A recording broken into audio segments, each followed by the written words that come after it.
tonight, we have shown the rest of the country that we can be the David in the situation where there's a Goliath. That you can be the non-millionaire, you can come from working class family, and you can make your way to the top. As the mayor of Florida's capital city, I humbly accept the Democratic nomination. So there was a disturbance in the force overnight, a genuine political upset. The mayor of Tallahassee, Andrew Gillum, a Bernie Sanders-backed progressive, outspent by millions, won the Democratic nomination for governor in Florida. He is the first African-American candidate to win a major party gubernatorial nomination in the Sunshine State. And now he faces off one of the president's most vocal supporters in a race that everyone will be watching for the next 2 months.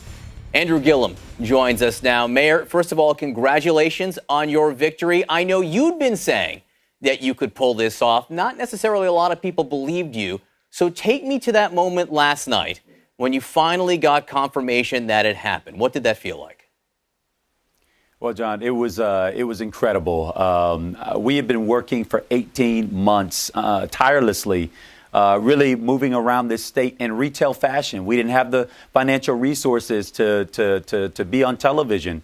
And we talked to everyday voters about the issues that confront them. We talked about paying teachers, health care for all, ensuring that people who work one job can earn enough on that one job to take care of themselves without having to work 2 and 3 jobs. And ultimately, that message really resonated and broke through for our voters. And I believe that that's what allowed us to pull out a victory last night. A lot of people are looking at this as a key moment for the Democratic Party. You look maybe at a shift toward the left in some places. What do you see as the message that's being sent by your win? Well, I tell you, I think what we are clear about is that we can run wholly on our values, that we can talk to people in a commonsensical way about the issues that confront them. And quite frankly, it doesn't matter whether you're in the rural panhandle of Florida or in the I-4 corridor in the very populous and very diverse South Florida, that if you're working multiple jobs to make ends meet, you're not happy.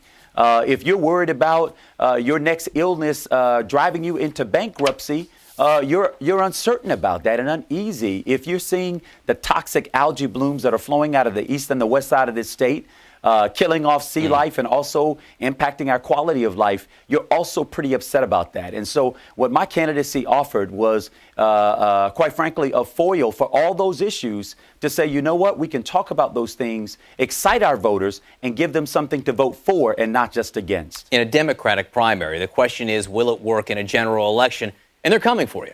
They're already coming for you based on your message. Ron DeSantis, the Republican nominee, had a statement last night about you, Andrew Gillum. He says you want to abolish ICE. You do, correct? We want to replace ICE with the Department of Justice, an entity that has not been tarnished in the same way as ICE has. So again, he says you want to abolish ICE. You say you want to replace it. That's basically the same thing. He says you want $1 billion tax increase. He says you want single-payer health care system as Florida. You do want Medicare for all, correct?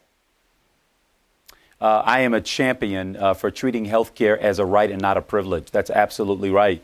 And expanding Medicaid in the state of Florida for over 700,000 people who right now don't have access to health care, which costs this state about $6 billion in federal money that should be coming to Florida that right now is being distributed to other states. But I happen to believe that that's not left or right or center, that's basic and common for the everyday people of this state. They need it. And as governor, it's my job to deliver that. And Congressman DeSantis says, I'm trying to make Florida even better. You are trying to make Florida Venezuela. It's interesting what you're campaigning on, he is using as a cudgel against you.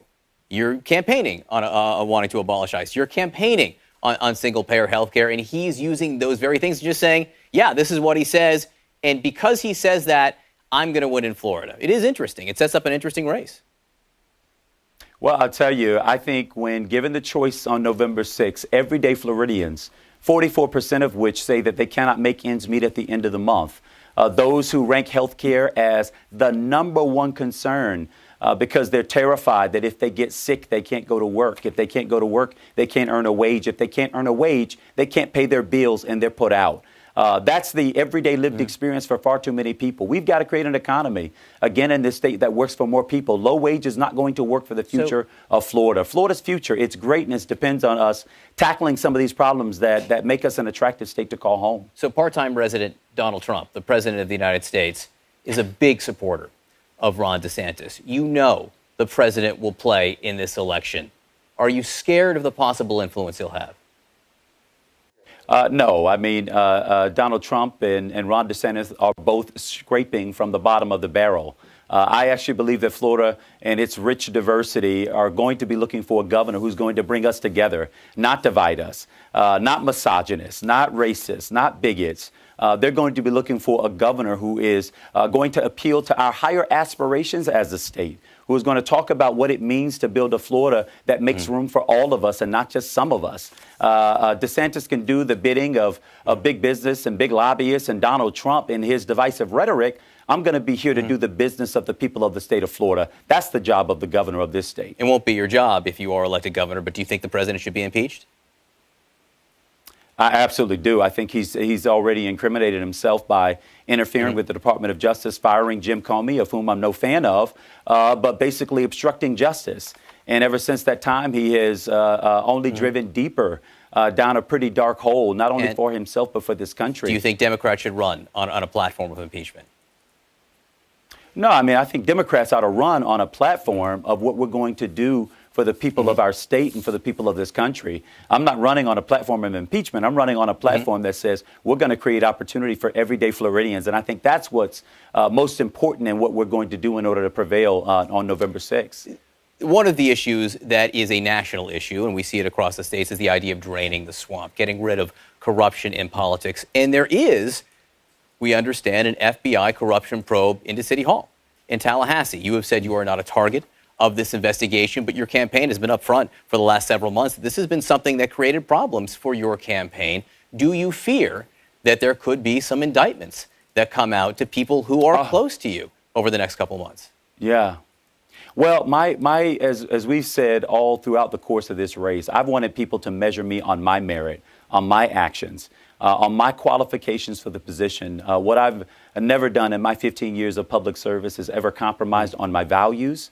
Never, ever would I ever compromise on who I am as a person and on my oath. And should there be individuals that have done anything inappropriately, what we've said is they ought to be held fully accountable. But we pushed that issue past us in this primary. And I believe in the general, the Republicans will do everything that they can to distract. We're going to remain focused on the issues that confront everyday Floridians. If these people end up being friends of yours, if these people who end up that they work in City Hall, do you have accountability as the mayor of Tallahassee for possible or alleged corruption that might have happened while you were in office? Well, I'll tell you, if any City Hall employee did anything inappropriate or illegal, it is my hope that they will be held fully accountable. I don't believe that is the case as it relates to City Hall employees.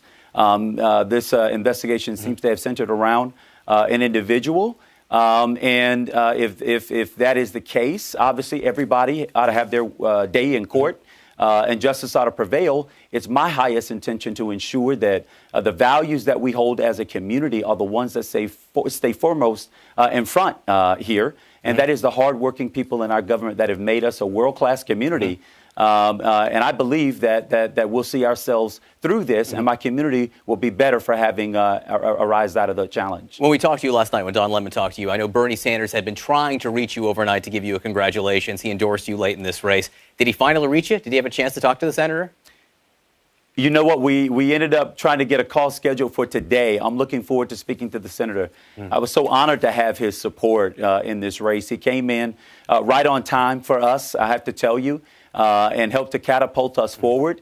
And quite frankly, he didn't have to do it. I endorsed Hillary. I was a speaker at her convention. I was on a leaked list of 40 names for potential VP consideration. And in spite of that, he decided to come in and help us out on this race. And I think what that shows is that we have the ability to bring together the Bernie Sanders wing, the Hillary Clinton wing, the Barack Obama wing of the Democratic Party, and quite frankly, move forward a collective, universal vision in this state that is going to allow us to win on November 6th. Andrew Gillum, thanks so much for being with us this morning. I hope we get a chance to talk to you over the next 2 months, because this is a campaign. All campaigns matter, but this is a race that will tell us a lot about where this nation is headed. Thank you.